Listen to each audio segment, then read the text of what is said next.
गलत ढंग से कमाया हुआ धन का पता क्या स्वभाव होता है? उसका एंजॉय नहीं कर सकते आप।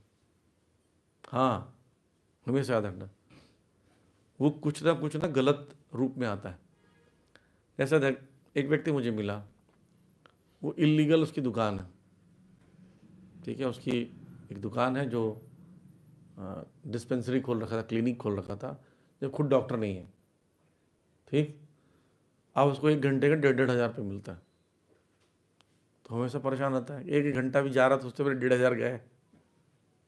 स्टैंडर्ड नहीं है ना अपना, उसने इलीगल काम से किया है, उसको फेथ भी नहीं है, तो दुकान में ही बैठा रहता हूँ सुबह 8 बजे से रात को 9 बजे तक, बिल्कुल हिलता नहीं।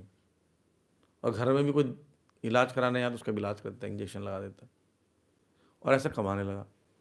आप देखो ये काम इलीगल का है। जैसे डॉक्टर रजिस्टर्ड रहता है, ऑथराइज रहता है, तब वो बैंक में पैसा डालता रहेगा तो वो बोल देगा मैं डॉक्टर हूँ।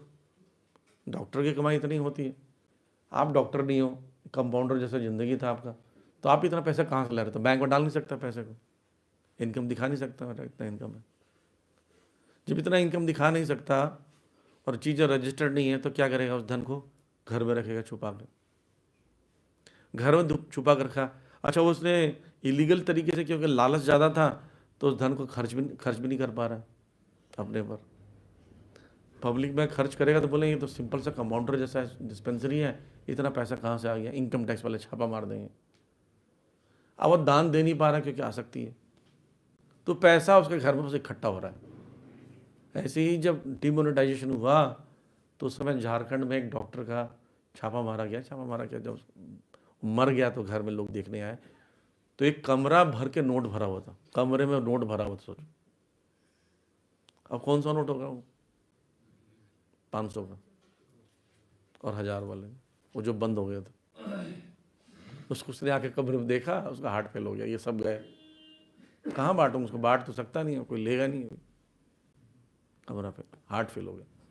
तो ऐसे प्रकार से जनता या राजा की प्रताड़ना उसको मिलती है।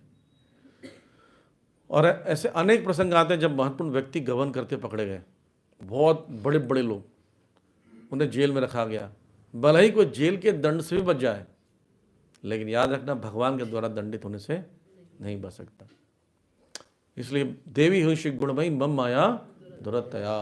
तो माया बहुत खतरनाक है ना, इतनी क्रूर है, किसी को क्षमा नहीं करती। जैसे कभी कभी होता है, कभी कभी जज ना किसी पर हो सकता है लीनियंट हो जाए, थोड़ा जो सॉफ्ट हो जाए।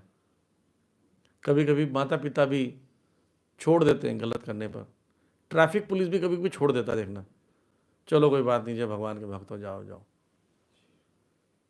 लेकिन प्रकृति नहीं छोड़ती, चाहे बच्चा हो, चाहे बूढ़ा हो, स्त्री हो, पुरुष हो, हजारों साल से गलती ना किया हो, पर आज गलती करेगा तो सजा मिलेगी। प्रकृति के नियम, ये प्रभुपाद जी बुक लिखे ना, लॉज ऑफ नेचर, इनफैलिबल जस्टिस, अमोघ न्याय, ये कभी चूकता नहीं, अचूक न्याय है। इसलिए जो व्यक्ति प्रकृति की अवहेलना करता है तो वे सारे प्रकार के पाप कम करते हैं और बाद में उनको कष्ट भोगना पड़ता है।